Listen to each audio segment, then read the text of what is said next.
Hello student, I am Dr. Burai Lal Baid, lecturer PG Department of Commerce and Business Management, Kolhan university Chaibasa. मैं अभी ये video class M.Com semester 1 के लिए ले रहा हूँ। इसे B.Com सेमेस्टर 5 के स्टूडेंट भी देख सकते हैं, उनका भी ये चैप्टर है। और मेरा सब्जेक्ट है आल्सो फाइनेंशियल मैनेजमेंट और चैप्टर है कैपिटल बजटिंग। कैपिटल बजटिंग में इससे पूर्व में 7 वीडियो ले चुका हूँ, ये मेरा 8वां वीडियो है। हमने इससे पहले वाले वीडियो में देखा था कि जो टेक्निक्स है कैपिटल बजटिंग की, उसमें हम लोग डिस्काउंटेड कैश फ्लो टेक्निक सीख रहे थे, जिसका 1 नंबर हम लोगों ने नेट प्रेजेंट वैल्यू सीखा था। आज हम लोग फिर उसका second method discounting cash flow technique का second method profitability index method को सीखेंगे, जिसको हम लोग पीआई बोलते हैं। पीआई तो ध्यान देंगे तो देखेंगे, पीआई का फॉर्मूला होता है present value of cash inflow. Cash inflow का प्रेजेंट वैल्यू निकालेंगे, जैसे नेट प्रेजेंट वैल्यू में भी निकालेंगे, और उसको डिवाइड करेंगे present value of cash outflow से। अब ये जब डिवाइड करेंगे तो इसका रिजल्ट के बारे में कुछ नीचे बातें लिखी गई है, इसको ध्यान देंगे। हिंदी में लिखा हूं मैंने, यदि पीआई 1 से ज्यादा है, मतलब इसका रिजल्ट 1 या 1 से ज्यादा आए, तब ही परियोजना को स्वीकार किया जाना चाहिए। पीआई 1 से कम हो तो परियोजना को स्वीकृत कर देना चाहिए, क्योंकि 1 से कम का अर्थ हानि है। अब जैसे मान लीजिए कि यहां हमने 20,000 लिखा इनफ्लो और ये भी 20,000, डिवाइड किया तो 1 आया, तो 1 आया मतलब there is no loss, there is no profit, ये ब्रेक इवन पॉइंट होता है। लेकिन मान लीजिए यहाँ 22,000 है इनफ्लो, ये 20,000, तो 1 पॉइंट कुछ आएगा। तो 1 से जब ज्यादा होगा तभी पीआई इंडेक्स हम क्यों बनाते हैं, वो हम देखते हैं कि मेरा जो इनफ्लो टोटल आने वाला है आज का वैल्यू से, वो मेरे आज के आउटफ्लो से कितना ज्यादा है, ये हम लोग इसमें देखते हैं पीआई से। और पीआई 1 से ज्यादा होने से एक्सेप्ट होगा, 1 से कम होगा मतलब लॉस है। एग्जांपल जैसे देखिए यहाँ पर 20,000 है और सपोज कीजिए 25,000 हम आउटफ्लो किया, 20,000 आया, इसका मतलब मेरा 0.8 0.75 आ गया, 0.7 आ गया, 0.9 आ गया, 0.9.5 आ गया, कुछ भी आया, 1 से कम आया इसका मतलब हमको लॉस है। और profitability index always more than the always greater than 1 से ज्यादा होना चाहिए, तभी इस योजना को हम लोग इसमें लेंगे, अन्यथा इस योजना में हम लोग इसको नहीं ले पाएंगे। तो यही होता है प्रेजेंट वैल्यू। ये भी डिस्काउंटिंग कैश फ्लो का एक मेथड है, क्योंकि इसमें भी हम लोग प्रेजेंट वैल्यू कैश इनफ्लो का निकालते हैं कि प्रेजेंट वैल्यू हमारा क्या है। तो इसके लिए मैं एक क्वेश्चन यहाँ पर लिखूंगा, अभी उस क्वेश्चन को मैं सॉल्व करूंगा। तो पीआई प्रॉफिट इंडेक्स का कोई भी क्वेश्चन बनाएंगे तो हमको पहले नेट प्रेजेंट वैल्यू निकालना पड़ेगा। इसका मतलब है कि इस क्वेश्चन में मेरा नेट प्रेजेंट वैल्यू मेथड का भी एक प्रकार से रिपीट हो जाएगा आपको सीखने के लिए, और इसमें पीआई भी निकलेगा। तो ये क्वेश्चन हम इसमें एक लिखना चाहते हैं, ध्यान दीजिएगा। From the following information calculate from the following information calculate Number 1, net present value and profitability index, ये दो हमको निकालना है। 1 नंबर में हमको निकालना है एनपीवी नेट प्रेजेंट, और 2 नंबर में हमको निकालना है profitability index from the following information. अब इसका इंफॉर्मेशन मैं नीचे लिखता हूं, ध्यान देंगे। कैश आउटफ्लो हमारा है 1,60,000, cash outflow that is investment हो गया ₹1,60,000। ये हमारा क्वेश्चन है, 1,60,000 हमारा इन्वेस्टमेंट है। इस वक्त कैश फ्लो है हमारा year 1 2 3 4, cash flow cash inflow year 1 2 3 4 में अमाउंट हम लोग देखते हैं, कितना लिखते हैं 90 72 90,000 72,000, 90,000, 72,000, 50 and 40, 50,000 एंड 40,000। ये चार हमारा कैश इनफ्लो दिया गया है जो रिस्पेक्टिवली 1, 2, 3, 4 ईयर्स में हम लोग का निकलेगा। अब इस क्वेश्चन में हमको ये पूछा गया है, इसको ध्यान से देखेंगे कि इसका एनपीवी बताइए और प्रॉफिटेबिलिटी इंडेक्स। तो जब एनपीवी बनेगा उसके बाद ही प्रॉफिटेबिलिटी इंडेक्स निकलेगा, पहले प्रॉफिटेबिलिटी इंडेक्स नहीं निकल सकता है, इसको ध्यान रखना है। पहले हम लोग का क्या निकलेगा, नेट प्रेजेंट वैल्यू। तो अब हम लोग इसमें देखेंगे कैलकुलेशन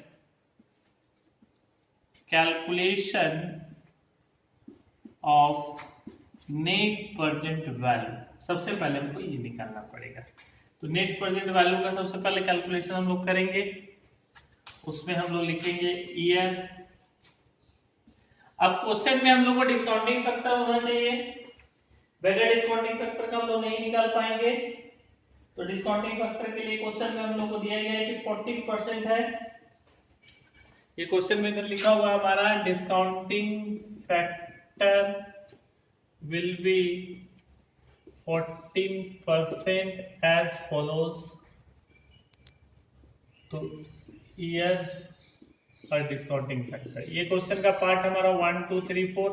14% से डिस्काउंटिंग फैक्टर दिया गया है हम लोग को, 14% से हम लोग को दिया गया है 0.877, 0.877 discounting factor first year. Second year 0.769, 0.769 and third year 0.675, 0.675 and fourth year 0.592, 0.592। ये डिस्काउंटिंग फैक्टर 14% क्वेश्चन में गिवन है। अब हमको निकालना है ईयर, हमारा कैश इनफ्लो, डिस्काउंटिंग फैक्टर और ये आएगा डिस्काउंटिंग कैश फ्लो। ये अभी हम लोग को निकालना है। तो हम लोग को 4 साल का डाटा अवेलेबल है, 1, 2, 3, 4। क्वेश्चन में हमको 4 साल का डाटा अवेलेबल है, हम लोग 4 साल के डाटा से इसको निकालेंगे। तो सबसे पहले हम लोग देखेंगे 1 ईयर का हम लोग को 90,000 दिया गया है cash inflow. Second year 72,000, third year 50,000 and fourth year 40,000। और discounting factor at the rate of 14% के फैक्टर से 0.877, 0.769, 0.675 एंड 0.592। ध्यान देंगे इसके ऊपर। 3 साल का 4 साल का डिस्काउंटिंग फैक्टर 14% की रेट से दिया गया है। अब इससे अब लोग गुना करके डिस्काउंटिंग कैश फ्लो निकालेंगे। ये कैश इनफ्लो से डिस्काउंटिंग फैक्टर को गुना करेंगे, ये ध्यान रखेंगे।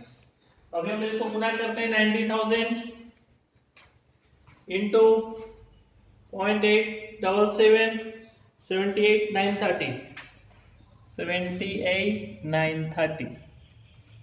फर्स्ट ईयर का हमारा 90,000 से 0.877 को गुना करने से डिस्काउंटिंग कैश फ्लो 78,930 आया, ध्यान देंगे। इसके बाद सेकेंड में ध्यान देंगे 72,000 है हमारा, 72,000 इंटू हम लोग करेंगे 0.769 इसका डिस्काउंटिंग फैक्टर है सेकेंड ईयर के लिए 14% की दर से। तो हमारा आ गया, ध्यान देंगे 55,368। थर्ड ईयर में हम लोग डिस्काउंटिंग फैक्टर को देख रहे हैं। हमारा कैश फ्लो है, इनफ्लो है 50,000 इंटू 0.675। तो कैलकुलेशन करने से 33,750। और फोर्थ ईयर का जो हमारा है कैश इनफ्लो वो 40,000 है इंटू 0.592। गौर करेंगे ये 14% डिस्काउंट फैक्टर पे हम लोग बना रहे हैं, 23,680। अब एक बार इसको चेक कर लेंगे ताकि गलत ना हो। 0.877 into 90,000, it means 78,930, and second year 72,000 into 0.769, that is 55,368, 50,000 into 0.675, that is 33,750, and last one is 40,000 into 0.592, that is 23,680। अब इसको हम लोग टोटल को ऐड करेंगे तो हम लोग को आ जाएगा cash flow. Discounting cash flow हमारा टोटल है कितना आएगा, इसको भी हम लोग पहले देखते हैं टोटल को। तो टोटल में ध्यान देंगे, ऊपर से चलते हैं हम लोग 78,930, इसके बाद ऐड 55,368, 33,750 एंड 23,680। हमारा कुल आ गया 1,91,728। एक बार इसको फिर से टोटल को हम लोग ऐड करना चाहेंगे, 78,930 plus 55,368 plus 33,750 plus 23,680, that means 1,91,728 आया। अब इसका नेट एनपीवी अगर हम लोग निकालेंगे तो फॉर्मूला हम लोगों ने सीखा था इससे पहले वाले क्लास में। हम लोगों ने एनपीवी का फॉर्मूला नेट प्रेजेंट वैल्यू कैसे निकलेगा, तो ये हो गया total of discounting cash flow, discount total of, इसको हम लोग दूसरे तरीके से लिख सकते हैं। इसको हम लोग लिखेंगे जितना भी दिया गया है प्रेजेंट वैल्यू, ये हम लोग का टोटल ऑफ, टोटल हटा देते हैं वर्ड, इसमें हम लोग प्रेजेंट वैल्यू ध्यान देंगे, present value of inflow minus present value of outflow, यही हम लोग सीखे थे।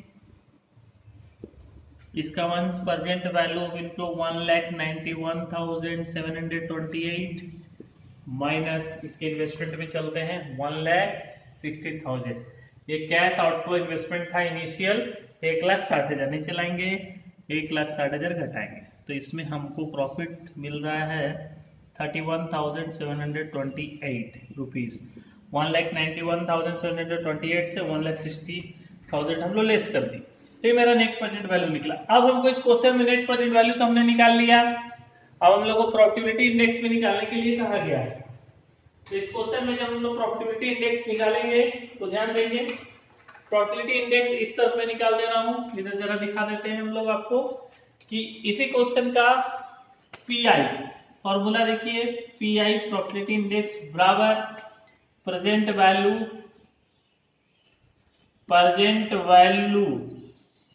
Of cash inflows divided by present value of cash outflow, जिसको इन्वेस्टमेंट बोलेंगे। Present value of cash outflow, ये फॉर्मूला होता है। तो अब present value of cash inflow हमारे पास टोटल कितना आया, 1,91,728, 1,91,728 डिवाइडेड बाय, हम लोग का प्रेजेंट वैल्यू ऑफ आउटफ्लो देखिए 1,60,000, ध्यान देंगे 1,60,000 फ्लोज, 1,60,000। अब इसको हम लोग यदि ये एक से ज्यादा आएगा तभी एक्सेप्ट करेंगे योजना को और अन्यथा नहीं करेंगे। तो 1,91,728 डिवाइडेड बाय 1,60,000, तो ये हमारा 1.198 आया।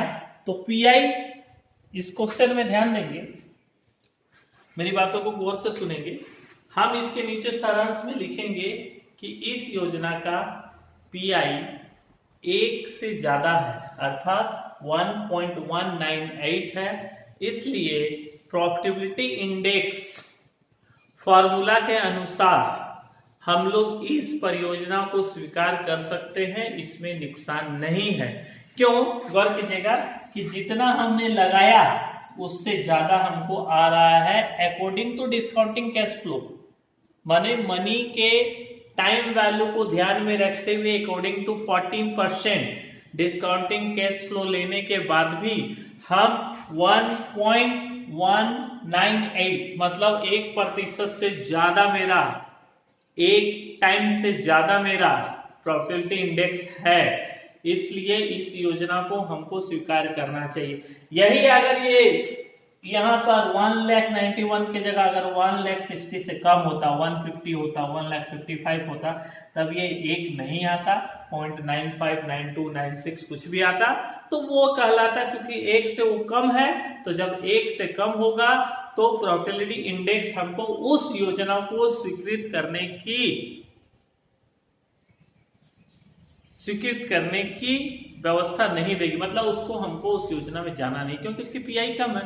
इसलिए पीआई इज ऑलवेज, हमेशा ऑलवेज मोर देन 1 टाइम्स, एक समय से ज्यादा, एक उसका टाइम से ज्यादा उसको होना चाहिए प्रॉफिटेबिलिटी इंडेक्स में। यही फॉर्मूला, इसीलिए हम लोग प्रॉफिटेबिलिटी इंडेक्स मेथड, लेकिन पीआई जब निकालेंगे तो हमको नेट प्रेजेंट वैल्यू निकालना ही पड़ेगा, क्योंकि नेट प्रेजेंट वैल्यू हम निकालेंगे तभी हम लोग पीआई पे जाएंगे, क्योंकि पीआई का फॉर्मूला ही होता है कि present value of cash inflow. तो present value of cash inflow लाने के लिए हमको नेट प्रेजेंट वैल्यू का चार्ट बनाना पड़ेगा, तभी जाके हम इसको हम लोग सॉल्व कर पाएंगे, अन्यथा इसमें हम लोग से सॉल्व नहीं हो पाएगा।